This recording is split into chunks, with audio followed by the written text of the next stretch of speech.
সকাল সকাল ঘুম থেকে উঠে বসে পড়েছি, একটা অ্যানাউন্সমেন্ট করব। ভাবলাম যে আজকে সকাল সকালই স্টার্ট করি। তো সামনে আমার বিয়ে। যাই হোক, আমি অনেক দিন ধরে ব্লগ করতে পারছিলাম না সেইভাবে। আর এখন ফিল হচ্ছিল যে 48 ঘন্টায় যদি একদিন হয় তাহলে হয়তো বেটার, কারণ আমার কাছে সময়ের এতটাই অভাব হয়ে যাচ্ছিল। প্রচণ্ড ক্যাওস হবে এখানে। বাড়ির সামনে আমি যে জায়গায় বসে কথা বলছি না, রাস্তায় লোকজন যাচ্ছে, প্রচণ্ড আওয়াজ সব হচ্ছে।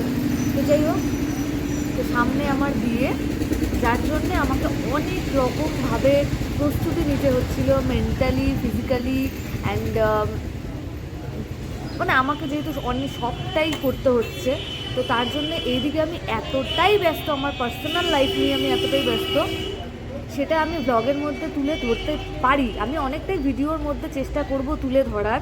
আমি মানে বিয়ের পারপাসটা তুলে ধরার চেষ্টা করব, যে শপিং করতে যাচ্ছি, বিয়ের দিনের ব্লগ যতটা পারবো আমি চেষ্টা করব করার। কিন্তু অ্যাকচুয়ালি কী হয়, অনেক সময় ফোন হাতে থাকে না, এত বেডিংপত্র আমার হাতে থাকে যে এই ব্যাগ ওই ব্যাগ, যে আমি ফোন নিয়ে যে একটু ব্লগ বানাবো সেটাও পসিবল হয় না। 11 বছর 6 মাস, 11 বছর 6 মাস আমাদের রিলেশন। আমি যাকে বিয়ে করতে চলেছি, মানে যখন আমরা বিয়ে করবো সেই টাইমে 11 বছর 6 মাস হয়ে যাবে। যারা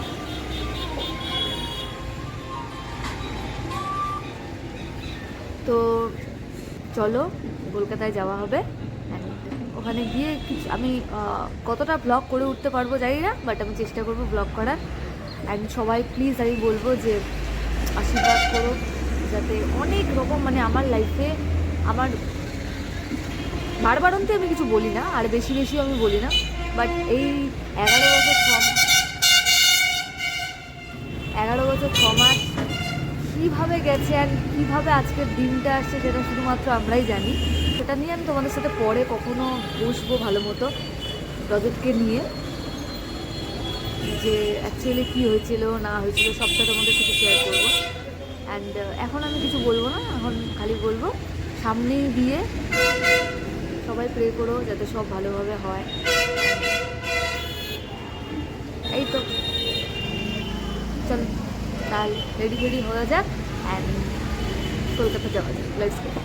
আমাদের যে পুরোনো বিল্ডিংটা রয়েছে তার হলো ঘরগুলো অনেক পুরনো হয়ে গেছিলো, রং তার জন্য নতুন করে রং করা হচ্ছে। আমি কিন্তু রং চেঞ্জ করিনি, যে রং ছিল তার উপরেই আমি সুন্দর করে সেম রংটাই অ্যাপ্লাই করছি, যাতে খুব টাইমও কম লাগে আর একবারেই হয়ে যায়। আর আমি দাঁড়িয়ে দেখছিলাম, ভাবছিলাম যে দূর মাথা, আমিও একটু কিছু একটা করি। দেন হাতে তুলে নিয়ে গ্রিলের রঙগুলো আমিও শুরু করে দিয়েছি। আর এটা হলো আমার পুরোনো ঘর, আমি এই ঘরে থাকতাম। অ্যান্ড এই ঘরটাতেও তোমরা দেখতেই পাচ্ছ রঙগুলো খুব বাজে অবস্থা হয়ে গেছে। সেম কালারই করেছি সুন্দরভাবে। আর এই যে খাট সরানো নড়ানো, বাইরেটা তো কোনো মতে হয়ে যায়, ঘরের ভেতরে জিনিসপত্র সরিয়ে রং করাটা খুব চাপের হয়ে যায়। আর এদিকে আমার দিদার কাণ্ড দেখো। কি হয়েছে? হ্যাঁ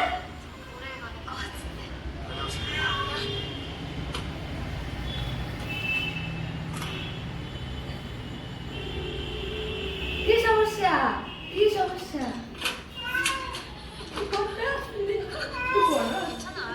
এত ঘরেই থাকবে, এত চাপ কিসের? আমি আসবো তো। বিয়ের তখনও 2 মাস বাকি, কিন্তু আমার দিদা প্রচণ্ড ইমোশনাল হয়ে পড়েছে। আর তাকে দেখে সত্যি কথা বলতে আমিও চোখের জল ধরে রাখতে পারছি। ফাইনালি আমি রেডি হয়ে গেছি, এখন বেরোচ্ছি অলরেডি। এখানে 9টা বাজতে চললো, সময় একদম নেই। ভালোভাবে থাকিস, সুস্থ থাকিস, ঠিক আছে? পেট ব্যথা ট্যাথা হলে ওষুধ খেয়ে নিস। ও ব্যাগটা কিছু নয় বাবা, আসি, টাটা। মনে পড়ছে যদি এটা নিয়ে ওটা নিই, চলো টাটা।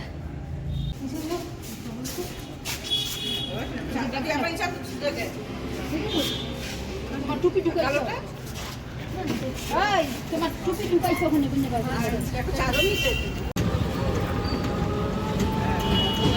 ফাইনালি আমরা চলে এসেছি স্টেশনে।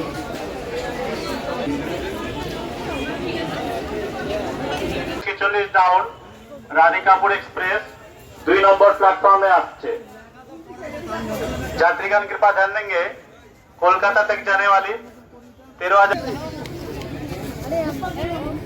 আমি দিতে চাচ্ছি, আমি বললাম না ওখানে আমাদের বাইরে বাইরেই খাওয়া হবে। লাগবে না আমার বলছি ওখানে পৌঁছে কি বললো না স্বাগত যা তো একটুও নাই 3টার সময় খেয়ে গিয়ে 8টার মধ্যে ভাত রায়গঞ্জে ভালো ঠান্ডা লাগছে। কলকাতায় কি ঠান্ডা আছে? যারা পৌঁছে গেছে কলকাতায় সবাই তো কেউ বলে ঠান্ডা, কেউ বলে কি আমরা ফ্যান চালাই। কার কথা বিশ্বাস করবো বুঝতেই পারি না। আমাদের রায়গঞ্জের মধ্যেই অবস্থা, কারো গরম লাগছে, কারো কেউ হাফ পাতা ঘুরতেছে, কেউ হুডি করে বলছে।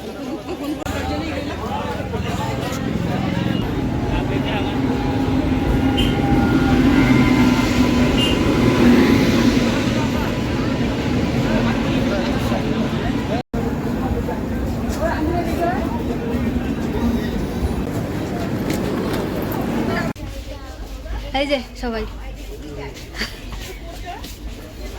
তো আমাদের ট্রেন ছেড়ে দিয়েছে, সবাইকে বাই বলে দিয়েছি। অ্যান্ড আমি আর রজত দুজনে মিলেই যাচ্ছিলাম। ওখানে আমার ফ্রেন্ডও ছিল একটা, কিন্তু কি বলতো অনেক বড় রেসপন্সিবিলিটি নিয়ে যাচ্ছে, কারণ কেনাকাটি থেকে শুরু করে যাবতীয় যত কিছু থাকে সবটাই আমরা ভেবেছিলাম যে আমরাই করবো, কারণ আমাদের বাবা মাদেরকে আমরা কোনো চাপ দেবো না। এই হলো আমার উডবি হাজব্যান্ড রজত, যাকে আমি আমার নিজের থেকেও অনেক বেশি বিশ্বাস করি।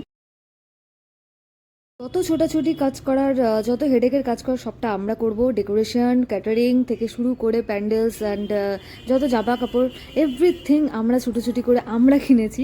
তাদেরকে কোনো রকম প্রেশার দিইনি, তাদেরকে কোনো রকম চাপ দেবো না, সেই প্ল্যানিংয়েই আমরা ছিলাম। অ্যান্ড রজত আর আমি দুজনে মিলে আমাদের দুই বাড়ির সম্পূর্ণ দায়িত্বটা পালন করেছি। আর এটাই ইচ্ছা ছিল, শুধু করব না, সবটা যাতে ভালো হয় সেই চেষ্টাটাও করব। তো যাই হোক, সবটা তোমাদের সাথে শেয়ার করব, দেখতে থাকো আস্তে আস্তে।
স্টেশন যাওয়া যাক।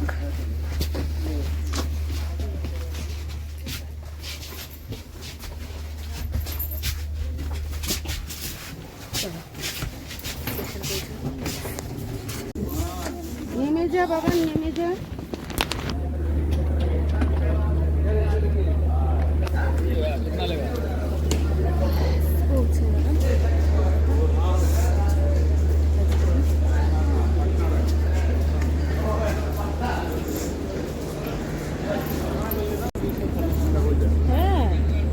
ভালোই কলকাতায় ঠান্ডা ঠান্ডা ওয়েদার, সবাই মিলে কলকাতায় ঠান্ডা নেই, এই না ওই না।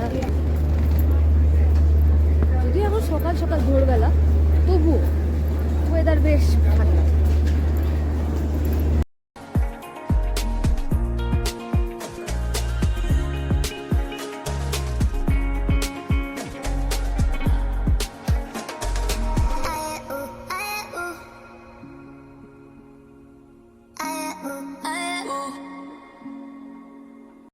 তো স্টেশন থেকে বেরিয়ে একটা চায়ের দোকান ছিল, ওখানে আমি একটা ব্রেড খেয়েছি, কারণ আমার চায়ের প্রতি কোনোদিনও কোনো নেশা ছিল না। তো রজত চা খেয়েছিল, তারপর কিছুক্ষণ ওখানে বসে দেন আবার বেরিয়ে পড়লাম।